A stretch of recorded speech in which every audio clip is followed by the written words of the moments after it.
Hello, everyone, and welcome to Is This About Business? My name is Mike Lavadorty, and I am your host. Hi, and I'm Frankie Lavadorty, and I'm your other host. Today, we are meeting with Stan Sher. He has a ton of experience in automotive, and he also just published a book. So, Stan, do you want to talk a little bit about your experience, and then also this new book that is out? Sure. So where do I start? The more I think about this, the more it's been a ride. It's been a journey, and I appreciate both of you for inviting me on this podcast. So let's get started. I'm in the automotive industry for 23 years next month. Literally sold cars, managed dealerships, and started consulting work in 2010. And I thought I was good until a couple of years ago, and I kind of got kicked in the butt a little bit, and learned some lessons on how to communicate better. And I've been on a journey for the last 3 to 4 years on being a better communicator. And I've been looking to do a lot more with what I've been doing. Going out, coaching a dealership to sell cars on the internet. I'm a BDC trader. And it's so funny. I feel like this past year that's kind of going away because I've been so busy facilitating. So I just stopped, or about a week ago, I stopped with Ford. I was with Ford Motor Company for a whole year, and I was on a journey called the guest experience. And I was in dealerships, 20 dealerships to talk about. So I actually did facilitation work on the guest experience, how to treat people as a guest. Mm. And in order to treat people as a guest, you have to be able to handle your own house first, right? Before you can serve others. And so it was a really good experience for me. Got a lot of training out of it. I went to Dearborn, Michigan, went through the Ford plant, actually watched how they built F-150s. I went through all of that stuff, and then they put us through a whole week of intense training. And if you know anything about me, I'm not afraid to talk about my failures. I failed as a facilitator before. In 2017, I flew out to California to do something with JD Power and Hyundai.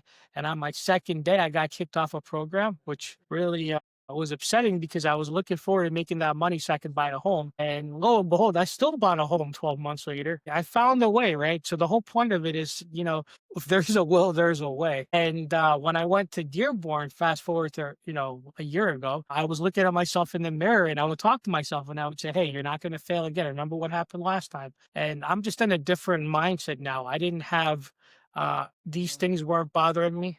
Right. Because that was another thing. I was on my phone a lot.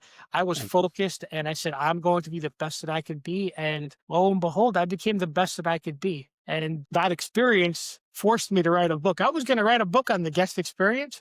And then I decided to make it about communication skills. And that's what the book is about. It's communication skills. That. So, what inspired you then to start, and how long have you been doing your own thing? I've been doing dealer training since 2010, and I've been doing it inside out.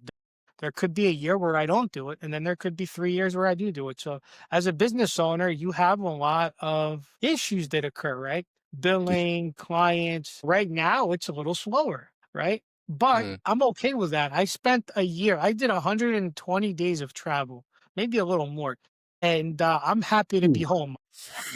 I actually should be on vacation right now, and I'm like spending money more faster than I can make it. Right, I ordered 50 copies of my book yesterday. I spent some money on marketing, but I am going to go somewhere. I think I kind of mentioned it the other day. I am going to go somewhere. I just got to figure out where. That is so great. And that is a ton of travel. But I do feel like a lot of entrepreneurship is feast or famine. And that does tend to be, if you're not working, the business isn't making money.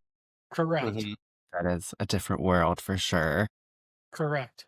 How do you typically find customers and how has that been for you? Excuse me. How do I find customers? So what I should be doing is I should be prospecting more, and that's something that I'm starting to do.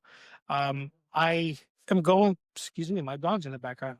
I'm going to be doing a lot more prospecting, but the way that I find customers, they usually find me. I market a lot. I have a lot of websites. I mean, I have, dealer training. I have Stan Share.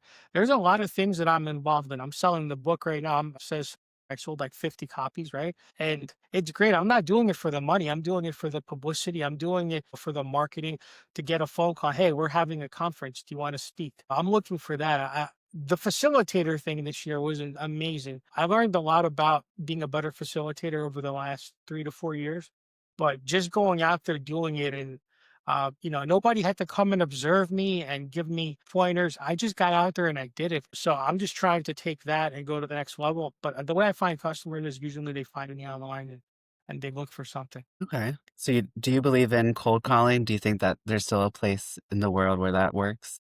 There is. I just hate doing it. Yeah, You that's know, fair. I can. I think the way I should cold call, and this is I'm talking to a friend about this. He does kind of what I do, is just start mystery shopping dealers, courting them, and then be reaching out, say, "Hey, this is what we find. How much is it worth to you to get this fixed?" The problem is most people, and this is why I wrote the book. Most people do not know how to communicate effectively. They're horrible at it. And so I like to listen, learn. I like to evaluate the situation, and that's what I've learned being a facilitator. That's great. So you kind of have more of a value added. You're not just cold calling, but you Yeah. Mm-hmm. kind of bring in something. I like I that. used to be Smart. bad. I used to be really bad at consulting. I used to be like, "Oh, I'm great." And then I learned that it's not about giving information, it's about getting information and Mhm. taking a Okay. conversation in any which way possible. Absolutely.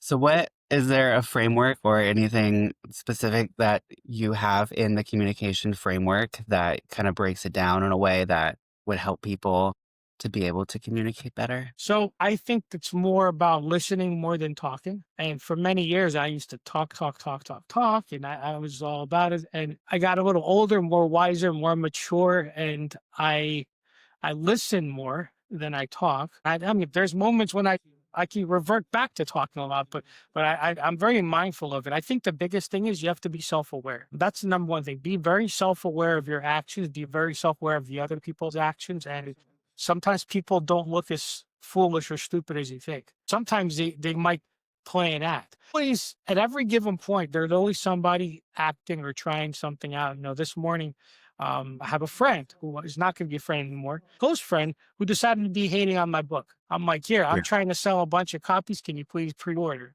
And then all this crap came out. I'm like, it's 8:30 in the morning. I woke up and I'm like, I'm not, I'm good. Like I Yeah. just blocked him, because you have to block all the negative energy. Absolutely. That is Yeah. so brutal. I love that. And I think that is important to kind of cut out those people who are not rooting for you. And it's hard when you're doing Yeah. your own thing too. Mm-hmm. I'm sure there's people in there that secretly hate me, and that's fine. Like it's cool. I'll never really know, but you'll know by the tonality, by how they act, if they buy your book or not. I'm not looking for the money. I could care less about the money. I'll make a couple bucks for it, but it's really more for me. It's a labor of love. For me, it's you Google Stan and Share, you find out I'm an author. You find out, oh, I'm a communications expert. Great. What made me a communications expert? Great. Oh wow, this guy's good. Let me call him up. Let's see what he charges to come speak and do a keynote. Mm-hmm. That's what it's all about. And it's a labor of love. I'm not gonna finish with this book. This is my second book. I'm gonna write more. But right now, this is my high, and I'm gonna ride it into the sunset this month. Mm-hmm. Yeah, that's a lot. How long did it take you to write this book?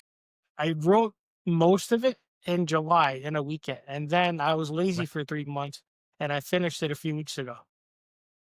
Wow. That's it. It's all about mindset, right? People write differently, right? And then I Yeah. go on these groups on Facebook and people talk about, oh, I wrote 81,000 words, but then I did this, I did that. I did two edits to it. I actually added 2 pages to the book. I made a conclusion because there is a situation in the book where I kind of like talk about somebody. It's funny because I was going to give them the book next week and they just bought one anyway. So that was cool. But I talked about a person with narcissistic tendencies and how to deal with that and Okay. how I would I would ask a lot of questions and I would pay attention to body language and listen to how they talk. And then I came up with my own conclusions as to why they are the way they are and it would be the same way. And it's not that they're a bad person, but that's life made them that way, right? And what's Mm-hmm. cool about that situation is I hit that situation 4 times in the book. And I don't do it to talk crap. I did it very diplomatically. I did it because it was a self awareness for me as to how I should talk to people. But the book, it's not just about communicating in everyday life, it's about communicating in business. I actually got a lot of data points. I've looked and analyzed on how I can ask the question to get a certain response, right? You ever go work somewhere and you have a boss and they know the answer even when they ask you the question, right? And I'm sure that's happened, right? That's not Mhm. reality. That's just psychology. That's just being mentally aware and being mentally ready for anything. Yeah. So, So Stan, what is the name of your book and how can people order it? So the book is called The Communication. I'm sorry. I keep saying communication. The conversation effect. Okay. I called it the conversation effect because I wanted it to be about how to hold a conversation. I wanted it to be about talking to people. The book is on pre-sale right now. It's on Amazon. People are texting me literally right now. There's no picture. Yeah, I just uploaded the book at 9 o'clock last night. We checked this morning. It's out. I'm like, let me sell as many as I can so I can hit the right status. And said I Mm. got over 50 books out right now. People are like, oh yeah, I got it, got it, got it. I'm like, this is great. But yeah, it's on Amazon. It's going to be on Barnes and Noble. Oddly enough, right across the street, I can walk to it. Is a Barnes and Noble from where I live. I'm gonna probably on Monday, Tuesday. I'm gonna go over there and see if I can maybe set up a book signing. That would be Oh, great. that'd be great. That'll be cool. Yeah, I was just gonna ask you if you were gonna do a book signing so we could get an autographed copy of I'm your book. learning my way Great. around this. I'm going to Okay. sell more of this book than I did this one. This is my other book, Social Shares of Skills That Pay the Bills. Very cool. Personally, I'm not very happy with it. I was in a rush to get it done. I wanted Mm. my mom to read it before she passed away. She never read it, unfortunately. And it's a quick book about my story, my upbringing, my coming up. There's a paragraph that's in there twice. You know, my ex fiance was editing it for me, and I don't think she did the best job. God bless her. Wish her all the best, but kind of messed up on that a little bit. But you know what? It sold some copies. It got me out there as an author, and I learned Mhm. what to do and what not to do. And you know, I'm still learning. And I learned about putting it in different categories, right? I learned about all the different things, how to market it, right? I've been posting about it 3, 4 times a day. I'm getting more views all of a sudden the last couple of days than I did last week. So I'm gonna sell a lot of them. And even if I only have a quick pump and it doesn't sell anymore, I'm okay because again, it's marketing. It puts you out there. There's a million books out there. It's about getting myself out there, getting an experience, and maybe the next one will be even better. This is definitely my best work in progress so far. That's so exciting. Congratulations. Thank you. Yeah, I'm congrats. beyond That's excited. amazing. Do you have any advice for people who are looking to maybe they have an idea or they want to write a book and they're just like, what do I do? So you listen to Gary Vaynerchuk a lot, right? I don't know if Mhm. you do, but I know I do. You know, he talks a lot about you work your 9 to 5 and then you work your 5 to 9, right? You need to go out there and do it. I feel like there's more businesses being opened up now than ever. Like it's hard. It's really hard. I did a video 7, 8 years ago, and I put it on TikTok. I have an AI program that breaks down videos, 30-second clips, and I have all this content.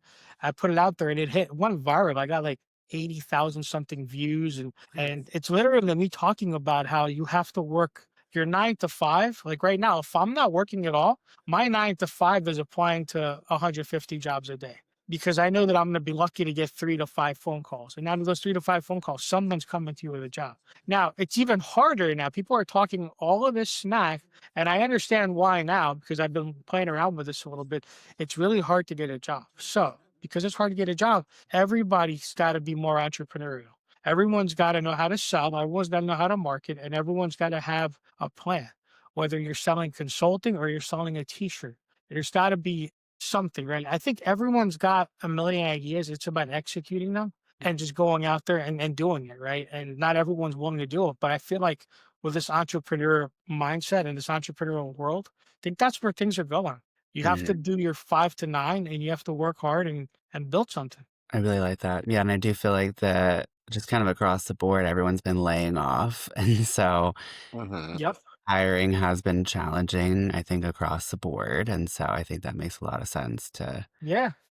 start your own thing instead of be dependent. Even if Mhm. it's a side hustle, Gotta even if it rely on makes you 2 grand yourself a month more. and it's extra money, you know, what's that? I say to be able to rely on yourself more and your own skills. Yeah, it's listen, there's months that are phenomenal. There's months that aren't phenomenal, right? This month I'm focused on getting this book out. Like that's my thing. Mhm. You know, and I'm focused on finding more business for next year. I have a few phone calls later on this afternoon. I'm gonna get it done and things will be fine. Just have to know how to ride through go through the swings, right?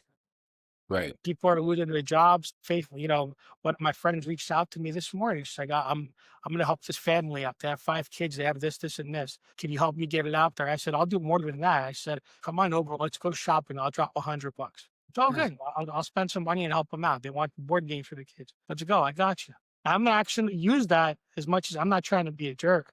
and I'm going to use that to help push everything else. I'm like, this is great. I'm going to help somebody, but it's also going to help me push what I'm trying to push right now. I'm going to do very, very subtle with it because I'm not trying to make it about me, but I just Mhm. see an opportunity here for marketing and let's use it. And it's like karma, you do good things, get good things back, Exactly. you know? Yeah. Exactly, exactly. I But yeah, do that's pretty much it. I mean, the car industry's been great. I've been working, in automotive for 23 years. There's months when I get tired of it. There's months when I love it. This month is I'm taking a little bit of a break. I need a little bit of a break, and but next month I'm gonna come back. Hitting the ground running. I want to build a software. I want to build a training platform. I've been talking about it for 10 years. It's a lot easier to do now. And everyone says, like, oh, but everybody and their mother wants to do that. I go, that's fine. I go, they can do that. I said, I am good with 10 or 20 clients, Right. paying a small monthly fee and then working with that and building off of that. Yeah. I'm not trying to become this multi-billion dollar social media influencer. A lot of them are full of crap. It is what it is. 100%. I know a guy that he was just out with Andrew Tate and his brother, and I'm like, I know he paid a lot of money to do it just to get the Ugh. call. Why? Like you have to have a mind for yourself. You can't just look at something and think about, oh, I see this. This Mhm. guy must be doing really well. Well, what's the fact that he spent 6 figures or more to go meet with this person? Right. That's wild. Yeah, That's success. yeah. And I built brands. So one thing I didn't talk about, I had a social media agency in the past. There's a guy out there that, he built himself up. He's on social media, thinks he's bigger than he is. It is what it is. But you know what? I respect the hustle though. He doesn't pay attention to the haters or anything else. He just keeps going. He's a legend in his own mind. But it's okay because he's out there, he's doing this thing, he's making money, and I wish him all the best. It was really cool to be a part of that, build them up. It was actually a fun process. That's really interesting. Yeah. Speaking of like the car industry, how do you feel like that has evolved and changed? Because do you think, because I've seen a lot of reports that buying is down and the industry has changed because the economy in general is rough right now. So how do you feel like that has impacted your business on like the consulting and training side? Has it? It's slowed things down because it's expensive to buy cars. So it slowed things down severely. However, it's all going to come back. Right. Okay. Because the quality of people that these dealerships are hiring is terrible. Like, another trainer out there, he's constantly posting videos calling dealers. The most basic thing in the world that people can't get is how to handle a phone call. Somebody calls asking for a price and people don't know how to overcome an objection. You sell 20, 30, 40 cars a month, but hopefully, and you can't talk to somebody on the phone effectively. It drives me crazy. It's very Mhm. basic stuff. It's like somebody says something, just respond, answer the question. Why are you making it hard for people to get information? And I think that's the age old rule of how it's been in the industry forever. And that's why like I'm looking at like I'm gonna start multitasking. I'm gonna start mystery shopping dealers, and I'm going to start reaching out and saying, "Hey, I mystery shopped you 3 different times. This is why you're losing money." Very very simple stuff. Yesterday I don't know if you saw in the news. I saw Trump was doing something with NADA. Yesterday I think it was Mike Stanton or somebody from NADA was just out there, and they're thanking him for some of the things that he's doing. I think he's doing something with taxes. He's doing Mhm. something with lowering the price of cars. I mean, it's only going to get better. It can't get any worse. True. So Yeah. And I hopefully, feel like, yeah, yeah, hopefully, Hopefully. he's gonna do what he's gonna do, but I think that'll be a big factor. This month has just been brutal for training. Everyone's just kind of like holding on to their seats. But again, it'll come around. Like we've survived. The one thing about automotive that's amazing is we're always surviving. We've survived Cash for Clunkers, 2008. We've survived, I think it was in Japan when those cars, something happened with those cars in 2012 or 2013. That was a big thing, right? We're always surviving. This industry is really good at thriving and surviving. The problem is the news always makes it look worse than it is. Mm. The regulars Yeah. are very, very good at making it happen. Some of them, don't do it in a very kosher way, right? Some of them, do some things that are bad. Some of them do some things that are phenomenal, but you have good and bad with everything that you do. And I think that this industry is going to thrive no matter what. They've been trying to take down this industry with, digital retailing, buying cars online, which to an extent works. And in the end, people still want to go, touch the car, drive the car, and they still want to talk to somebody. Yeah. And until that really goes away, I think that the industry's going to be fine. Okay. And I think ultimately, that's like it's still a need, you know what I mean? I think it's kind of like how the home industry is right now, where people aren't Mhm. buying, but ultimately, like people need to live somewhere, people need a car, you know. So I feel like those industries are always the first hit because they're expensive, but ultimately, people have a need, you know, and so Mhm. things rebound. And you mentioned homes. I was talking to my friend, right? Because he wants me to maybe go in out with him and open up a dealership. And I'm thinking about it, right? And I'm like, I'm gonna have to mortgage out my house. What should I do? Like, and I'm like thinking about it. And he's and then he's like, what's the difference? He goes, because we're talking about buying homes, right? I'm like, house prices are going down. He goes, what's gonna go down 30 grand? It's gonna go up 30. He goes, what's the difference? You gotta live somewhere, right? I'm like, that's how you gotta look at things. You can't sit there and change your plans just because of that little thing, because you have to live somewhere at the end of the day. Right. What are you gonna do? And I feel like that's the way it kind of, you know, with like homes, it's like, oh, well, we'll wait because it's expensive, but then it's more expensive next year and the following year. So it's like, Yeah, that's an illogical construct to wait because it's never the right Yeah. time. I think and it's I like don't think business, they're like it's never the right time. You just do it, you know? and I don't think it's gonna go down 50%. If it don't go down 20, 30 grand, great. I don't see it going down to what it used to be. If it does, Right. then everybody's in trouble. Right. I mean, that would be nice, but Yeah, it's not really as much of an asset as it used to be. Like that's really what it is. yeah, which is unfortunate. But So yeah. how do you have a lot of experience and you have a lot of projects and things that you're working on. How do you measure success for your online marketing? Is there a specific key metric that you look at, like cost per acquisition or website traffic? You know what? I've been so bad at that. I just post, and whether I get 50 likes or I get 2 likes, I just post. And I think maybe I need to hire an agency to do a better job. I have a gentleman that works for me in the Philippines. He was posting for me, and he didn't get me the likes that I like. He didn't get me the visibility. But people are always like, "Oh, you're doing great. I see you online. That's awesome." But I'm not getting a million likes. Okay. I'm not growing my followers, and you just have. I'm getting attention. Some people take me seriously, and some don't, and that's okay. I take the good and the bad. I measure it by how many phone calls I get. People call me, "Hey, I need your help." Once a week I get a phone call from somebody. Sometimes it gets dry for a month, but I charge effectively. I do the work that I do, and it's only going to get better. Like my content's getting a lot better right now. I'm going to start to promote, having business development centers at dealerships again. I did the 4 guest experience thing all year long to the point where I'm thinking to myself, like, wow, like the people even remember that I own a BDC company, a business development center company, because I've been doing this all year long. So Yeah. I'm going to get back into that little by little. This was another avenue for me this year. And like I said, it was a year of growth. We love growth. Oh We yeah. Yes. You have to keep saying adapt that. and change with the times for sure. Yes. Your Yeah, and business has to. there'll be other OEM contracts, and there'll be other things. It's there's always something going on. But just doing these, this is like my 20th or 21st podcast this year, and I love it because it's content. Like I give you content, you give me content. We have something to talk about. Mhm. This particular one's been great because we can talk about my book a little more. But I mean, the biggest thing is just being happy with what you do and being in a position to not care what anybody thinks and just go out there, do it, and thrive, survive, learn, fail. I've been broke 3 times, right? So Okay. being broke 3 times, you learn a lot on the way up and you learn a lot on the way down. You get smacked pretty hard, right? Thankfully, I'm in a good place and I just want to go grow from here. That's pretty much it. Awesome. What do you feel like your biggest lesson learned from those 3 times has been? Biggest lesson is not investing money. That's I think not investing, not having a nest egg, right? Like I never did the whole 401k thing, because I would work somewhere for a year or 2 years and I would switch. I don't the Mhm. last time I worked a job over 5 years is I was a teenager. I was a lifeguard. And I worked for 7.5 years for a pool management company. But I get bored really quick and I like to move. I like to move up. And so, but I never really stashed money. I make good money, but I spent it. And I think nowadays I make it a point to invest every month. So I look at it from a standpoint of if something goes wrong tomorrow, I have no money in the bank. What do I do? Oh, I'm good for another 3 to 6 months.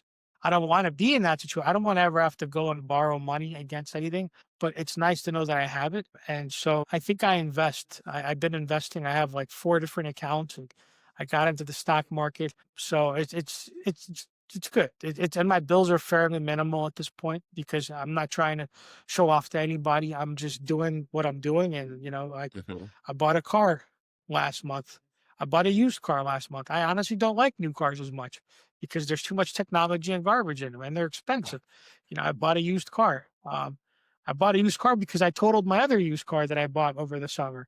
But then I have another car that's a new car that's a sports car that I'm gonna buy out from a lease. And like I'm good. I'm just in a very, very happy, good spot in my life right now. And that's really what it's about. I think that's That's really good great. advice. Yeah, because it is Yeah. hard doing your own thing and not having anything to fall back on. And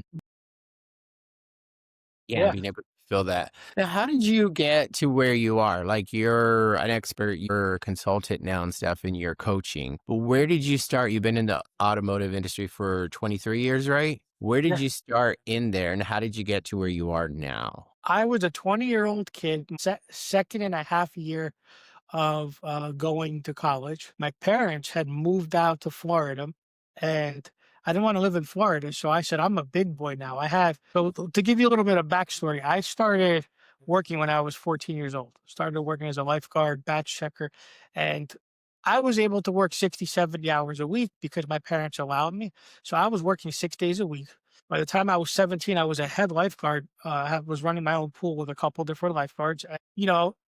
Regular person would make $3,000 in the summer working, I would make 7. And I made more than my supervisors, but I was working open to close, and I've stashed away, had about 12 grand in the bank, and I had another 5 that I made. And I bought a brand new car because finished high school. I'm like, I'm gonna get a new car. So I got a brand new car that I was paying for. My bills were my brand new car and my cell phone bill, so nice. $500 a month. And the rest of it, I was able to have a good time. I never Yeah. said no. I was able to go hang out with people. I was in a good place. But my parents decided to leave for Florida, and I said, I'm not going. I'm staying here. So they went, built their home, and I decided to move out on my own. In about 3 months, I went broke because I'm paying for this, and I'm paying for my own college, by the way. It was county Mhm. college, but I was still paying for it. So I decided, my father was against me going into the car industry. My father was a Lexus master technician, and it's like, I don't want you getting in the business because if you get good, you're going to make a lot of money. You're not going to finish school. And so I didn't do it for 2 years. And then finally, they moved out. I'm like, screw it, I'm doing it. So I did it, and I made myself a career out of it. I went through training for about 2 weeks. The very first day out of training, I took it up. I took a customer. He came back the next day, bought the car. And then 5 hours later, he brought his brother to buy a car.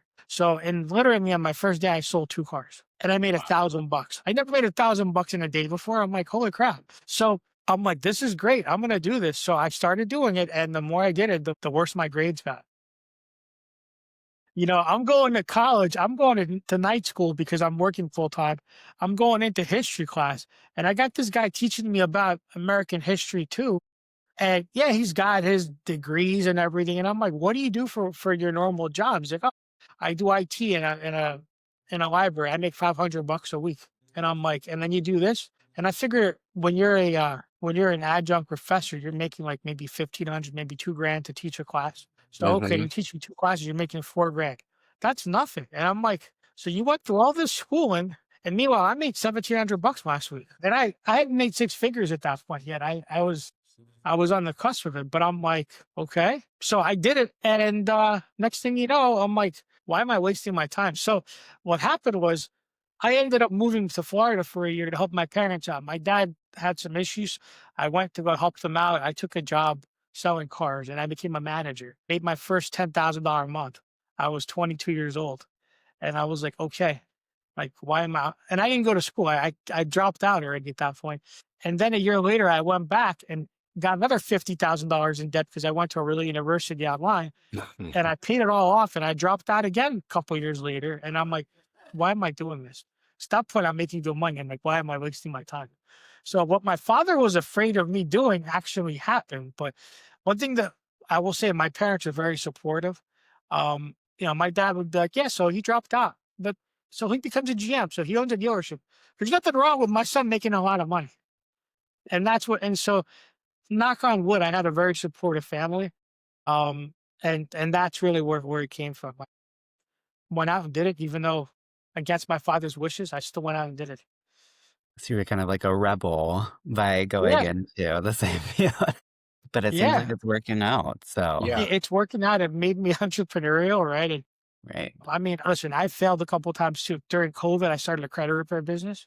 I'm not really doing much with it, but I can fix your credit in 3 months. I learned a lot. So the way I did credit repairs, I studied an hour a day on YouTube. I watched every single video I could, and I took a lot of different analogies. I created letters, and at one point, I was doing a few grand a month in credit repair. People would hit me up and say, "Hey, you fix my credit." And it was great. Did that. That was a way to survive during COVID. So everything, and that's the beautiful thing about YouTube. YouTube replaced the university, in my opinion. This is really Because I don't interesting. know Yeah. if you can agree on that, but YouTube, it's done so much. I've been talking about starting a t-shirt business.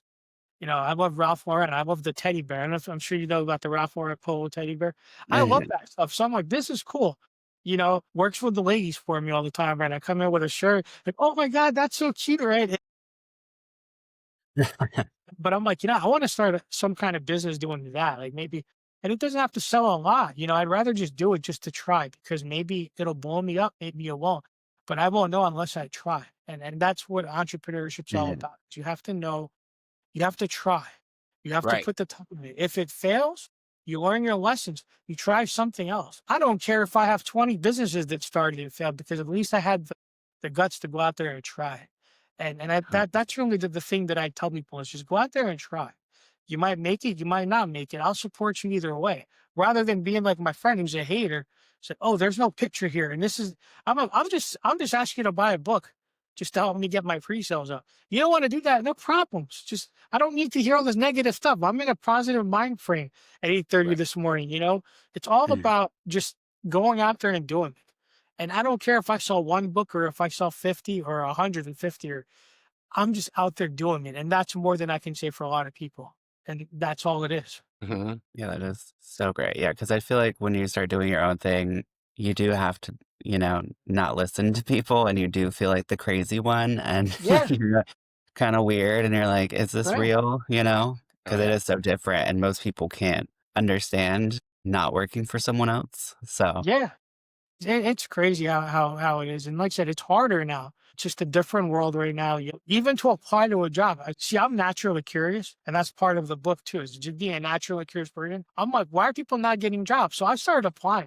I looked at my resume. I got an offer to apply. This is crazy. I almost got scammed out of $1,500 2 days ago. So this is a scam that's going on right now. You probably might have seen it, maybe not. So you're out there, put yourself out there. I get a message on LinkedIn from a woman. She's a recruiter. It's a sales trainer role with a trucking company. And I'm like, let me give it a shot. You need to have experience with a couple different manufacturers. I'm like, this is perfect. Pays well. Like, let me throw my hat in there. And I apply. She comes back, says, well, she goes, your resume was not ATS formatted. Till this day, I don't know what ATS means, but I know that's some kind of formatting that all these recruiter sites have, right? So she goes, your resume is good, but it needs to have some keywords. So I go, great. So once again, I'm like, all right, I guess I'll work on my resume. She goes, here's a person that I can refer you to. You can talk to them and they'll help you get it in and we'll try it. I said, great. I sent this person my resume. She goes, oh, you have a good resume. She goes, I can fix it for $250 to $450, for your resume. And then she gives me different packages. There's a package that's up to 15. Now, knowing me, I want the best of the best. I don't like the beginner crap. I want the best. So like, I'll spend the 1,500, but I'm sitting there. I'm like, there's got to be an easier way to do this because this is definitely a scam. I find out an hour later that I didn't even get offered the job. She's like, yeah, she said, your resume is great, but we're going to go in a different direction. And I'm like, thank God I didn't spend the money, but I went on Google. I had 50 tabs open again. I'm looking at ATS format, how to format it, and I found a free one. I paid like max $3 or $4 for a 15-day trial, and I uploaded my resume and I had to go through stuff, and I learned from another recruiter who I'm friends with. I don't need to have stuff for 15 years ago. I have to keep it 5 to 7 years. So I cut my resume in half. I checked the wording and everything, and I added some stuff. I removed some stuff. I made it more 2025 friendly, and I played with it for about an hour and a half. And I'm like, all right, let's give this a shot. And I sent that out because there's no way in hell I'm paying somebody $1,500 to no. fix my resume, which everybody tells me is brilliant. I mean, I've helped people get jobs. I like to help people. So somebody reaches out, says, I'm looking for a job. I'm like, send me your resume. And I'm very good at putting things together. And the biggest thing about resumes is you have to learn how to tell a story. And the reason why I'm talking about learn how to tell a story is because everything that we do, start a business, sell something, communicate, everything has a story, right? And that's what makes me good at facilitating, because I like to tell a story. I like to do analogies. I went, created this resume, sent it out, and then later she's like, "Yeah, we're not going to go with you." I'm like, "Good. Good thing I didn't spend $1,500. Good thing I was smart enough not to get scammed." And I'll keep trying. I mean, I'm not looking for a job, but I'm like, yeah, that sounds good. Let me take a look at it. Life lessons. So I will tell people, be very careful who you give your hard-earned money to. You don't have money to begin with. You're looking for a job, right? Why would you give somebody $1,500 to say Right. no to you? It's Right. this is the third time in a month that I've gotten something like this. That's the big scam now, is be very careful who you give your money to. That feels so predatory. How about this book? I get my book out, right? This is crazy too. I get a guy who's on a group with like 100,000 plus people on Facebook, and I become friends and start talking to him. And I say, "Oh, he's got 87 books. Everything looks good." He goes, "I got somebody that can help you." And he goes, "She's gonna WhatsApp you." First of all, when you hit me up on WhatsApp, I'm already feeling that it's predatory. Yes. Right. Unless you're in another So Unless country. you're out of the US. Right. Yeah, Unless unless you're you're in out of the Mexico, US. there's no reason for WhatsApp. yeah, so 'Cause other countries do use it like their text app, but in the US, that is not Correct. yeah, legitimate outreach. I just, even if they, it just, it's hard to tell what's a scam anymore. My Uh, ex fiance, this was a couple of years ago when we lived together. She jumped on one of those scams. She was getting all the stuff in the mail and she would resend it. I Mm. could never understand why, but then 25 days in, when it was time to get paid, she got scammed. They didn't pay her. And she's like, damn, she goes, if I knew they were doing that, I would have kept all the stuff. There was a MacBook. I'm sorry, there was a whole iMac that came in, brand new. And I'm like, damn, we could have stole that. That would have been great.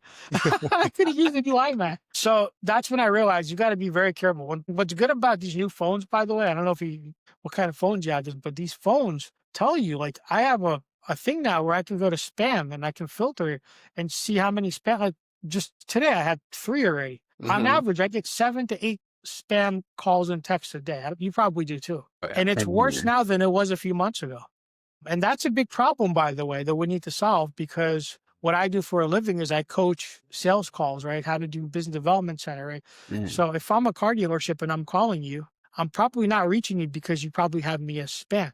How do I fix that problem? That's the next biggest thing that we need to learn, is how do we fix getting a hold of somebody? Right. Because if you think about how many phone calls I already missed, I didn't even see the phone call come in. I had to go into T-Mobile last month, a few weeks ago when I was in Boston, because I got a new phone, and for some reason I got the new iOS 17 or whatever it is, and my phone, I'm missing phone calls. I'm like, what the hell's going on? I went in and the lady at T-Mobile helped me, but it's frustrating. You have to be a genius, rocket scientist, to be able to use technology now.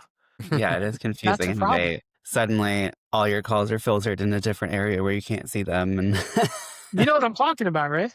Yeah. because I'm on like every call list, it seems like, so I Yeah. get No, ton. thank God for that in a way, because I got bombarded. I would go on spam filters and do not call, and nothing was working. Now it's working too much. It's too well. That's Yeah. right, Now it's like, oh anti-blocking. crap, I just missed an opportunity. Now it's like, that's why by the way, everybody listening to this, I recommend, if you're on these spam filters, you need to be mindful and spend 5 minutes a day and looking at what you missed, because you might have missed something that's crucial.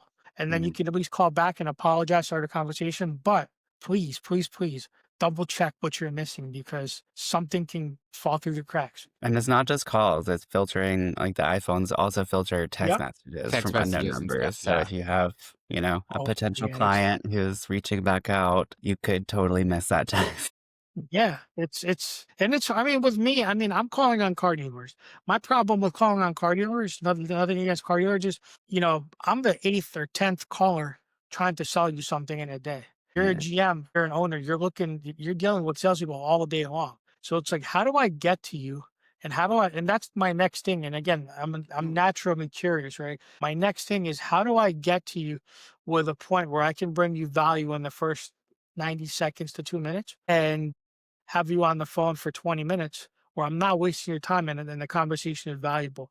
That's probably my next thing that I need to work on because I can't prospect people like I used to prospect people. And being the eighth to 10th caller, you're not getting it. So that's something to think about. Yeah, there's like a resistance built up. I just got another text. Somebody bought my book. I love it. I love when the texts are coming in. It literally hit Congratulations. my computer. Yeah, that's exciting. That is so cool. If you could Now, solve with your book, it's all about, communicating and the art of communicating and how to communicate and stuff. Do you feel like there could be some crossover into other industries, or do you feel like not just within the car industry, but other industries themselves, there's just a lack of involvement and training and interaction and just knowing how to interact with people? Yes. And so when I wrote the book, I made it twofold. I made it about personal and I made it about communicating in business, right? So it doesn't matter if I'm selling cars, if I'm selling a book, if I'm selling a phone, communication is communication. My thing is, and I'll give you an example. I give examples on how to approach things, how to approach people, how to ask the right questions, right? How to not be offensive. And don't get me wrong, as good as I've gotten at this, I still have a lot to go because I've been born, bred a certain way my whole life that naturally I could go back. One thing about me, I used to get very defensive and get into arguments with people. And there was a point in my life, and I'm not afraid to share this, where I hurt my business a lot because I would get very defensive. I would get turned down to speak somewhere. I would get turned down for this, that, and I would get defensive. Oh, this person's that, this person's that. There was a little bit of crap talk, right? And so you get to a point in your life, and you get more mature, or that's you realize that's not necessary. I alienated a lot of people that after a couple of years came back, and I have a story to tell where it's easy to see where I'm at now. But if you looked at me 10 years ago, I was in the dumps. I dealer retraining, I literally almost closed it down. I went broke. Why? Because of my own stupidity. Because I wasn't a business person. I was trying so hard. I was trying too hard, trying to be friends with this person, with that person. And then you get to a point where you realize it's just life, right? Like you think about things, going back to your question, communication wise, this is good for your personal, this is good for business. And it doesn't matter what you're selling or, if you're a bartender or a waiter. I wrote this book to be good for everybody. I believe, in my opinion, if somebody went out and bought 10 copies of this book right now so they can give away nine, I think it's the perfect Christmas gift. It's $20 and it's 123 pages of real talk. No cursing. I mean, you could be a 10-year-old kid and read the book, or you could be a 4-year-old man and read the book, or female, right? So to me, it's all about just communicating in general. That's why I made it in general, because I didn't want to just focus on one industry. I love that, Very and cool. that is really great because I do feel like people struggle with it across the board, so we all need Yeah. Right. to communicate a We little love a bit better. crossover. It's a good feeling. And like I said, I'm very proud of it. It's been my best work. I didn't have, I kept saying I was on so many podcasts. I'm like, oh, I'm gonna have the book out next month. It's been 3 months. What I did this morning is I emailed anybody who I've been on a podcast with and said, what's your address? I got the books. It's gonna be out tomorrow. I ordered 50 copies yesterday. I want to send you a copy as a token of my appreciation. That's why, when we're done, send me your address because token of appreciation. You're the first podcast I got to really promote it because it's actually out. The last podcast I did, which was a month ago, because I was traveling, I didn't know what the name was going to be. I didn't know anything. I just knew I was writing a book. And there's a lot more substance to this time around today than there was a month ago. We're glad the timing worked out, and we can be here to talk Yeah. about your release. I'm going to Yeah. be making a post, this whole month. Whoever wants to have me on their podcast, I'm all about it.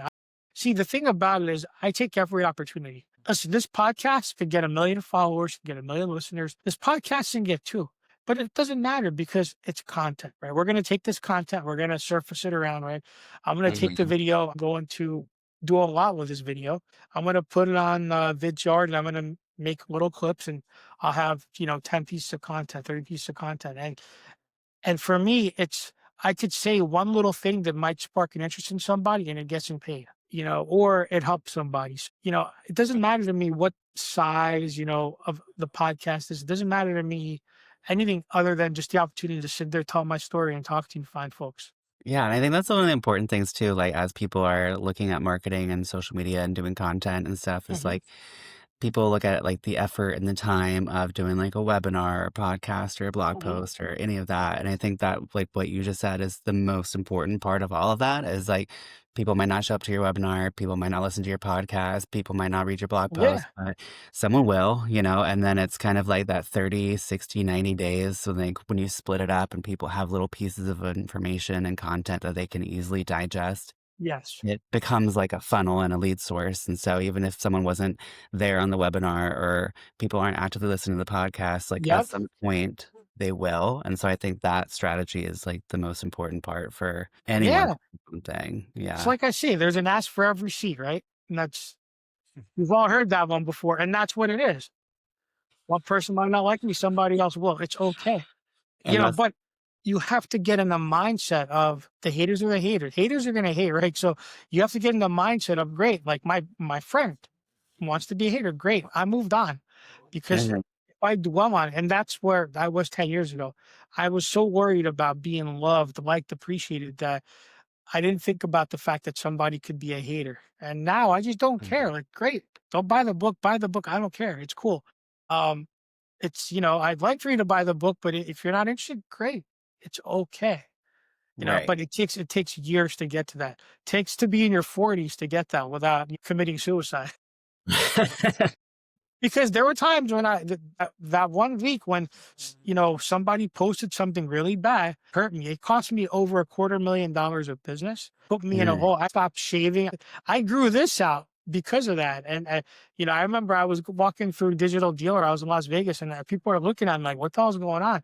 And there was some serious hate from another conference. I was at a conference in Vegas, another conference in Boston, and there was some serious hate being written about me, and I was like, I didn't know how I would come back from it. But what happens is people get found out eventually. right. It might not be this year, next year, but 5 years down the road, you're going to get found out. And you have to focus on self development. You Mhm, know, this is not my best work of art. It really isn't, but it got me out there.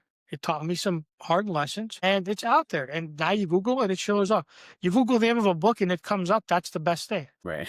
And that's you just have to keep going, and you have to not worry about who hates you and who says what about you. Like that, it took a long time.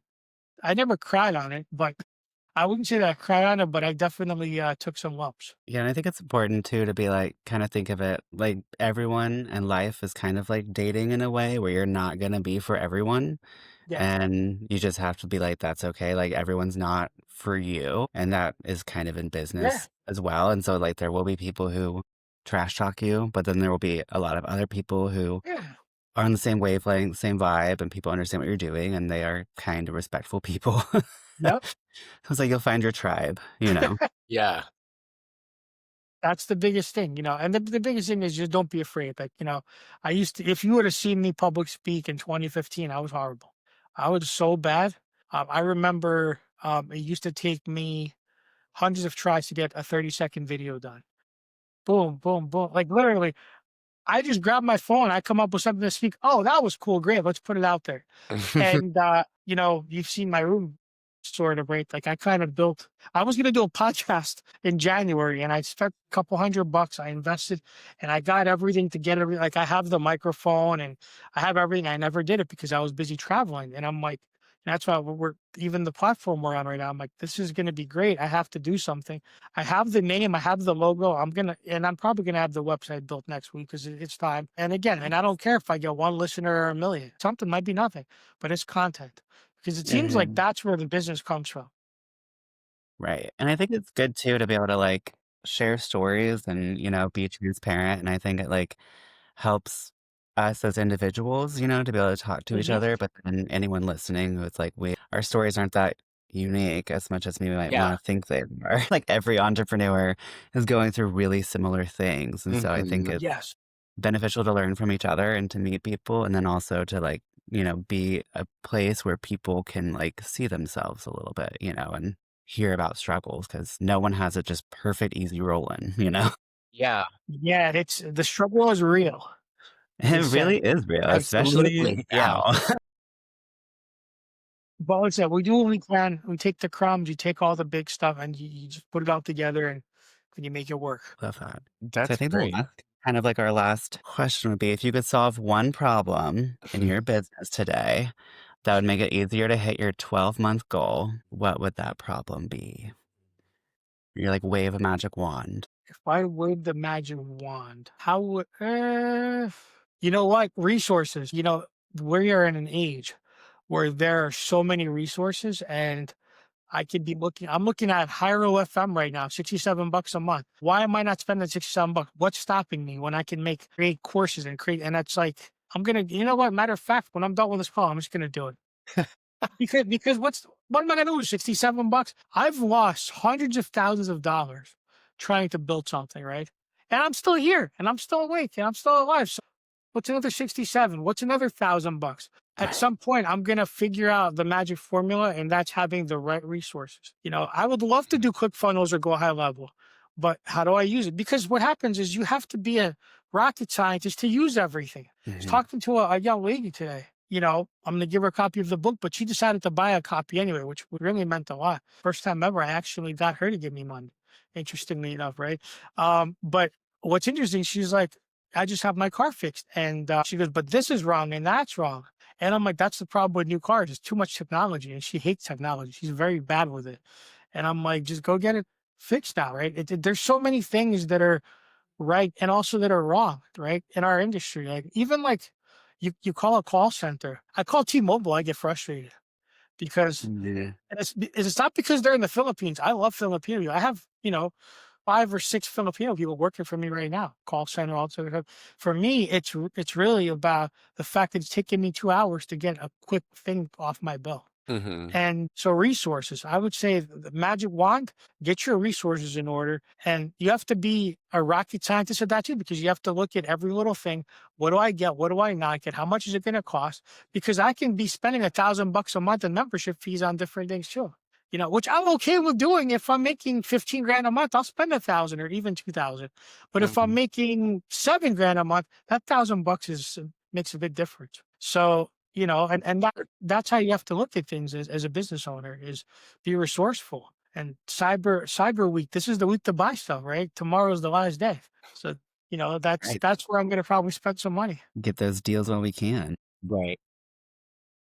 Okay, well, where can everyone find Dealer E-Training and where can people find your book or Yeah. follow you? So Amazon.com has it. You won't see the picture of it because it just came out, but it's called The Conversation Effect by Stan Sher. As you could see on the screen, that's my name. You could look up Stan Sher. You'll find everything you know about me. I have a lot of websites. I have dealeretraining.com. I have bhph-training.com for buy here, pay here dealers. I have dealerebdc.net, which is my outsourced call center, which I work with a couple dealers. I mean, literally, you can look me up. I'm on LinkedIn, I'm on Facebook. If you can't find me, then shame on you. That's all I can say. I'm everywhere. And we will include those in the show notes so listeners Exactly. can also find you through there. Thank you so much. This was a lot of fun. This was great. Thank you so much for taking the time. Yeah, thank you, Definitely. Stan. You have shared a lot of information and I think a lot of great tips for anyone looking to be in your industry, in the automotive Mhm. industry, or just in business for themselves in general. Like, I love how Yeah. you really hit on that point of like, you just got to do risk. Sometimes you just got to go for it. Like, you just have to try some shit sometimes and see if it sticks. And if Yes. not, you go with the next one and you just keep rolling and evolving and going with it. And having that mindset of not taking it personally, I think will help anyone Yeah. in I life made in mistakes general. when I was putting the book out. I remember I mentioned how I call it the communication effects or the conversation effect. It's just easier to say communication than conversation. I don't know why. I feel like it's more of a broader name. And my friend's like, "Oh, you made a mistake. Okay, cool, thanks." One set of eyes is writing, rewriting, doing this, doing that. I made a mistake. I'm a human being. That's what it is. Keep going. Yeah. Right. Just keep going. You're fine. That's it. Awesome. Well, thank you so much. And we'll definitely have Thank you you. Yeah. back Thank you, again. Stan. Sounds good. Thank you. All right.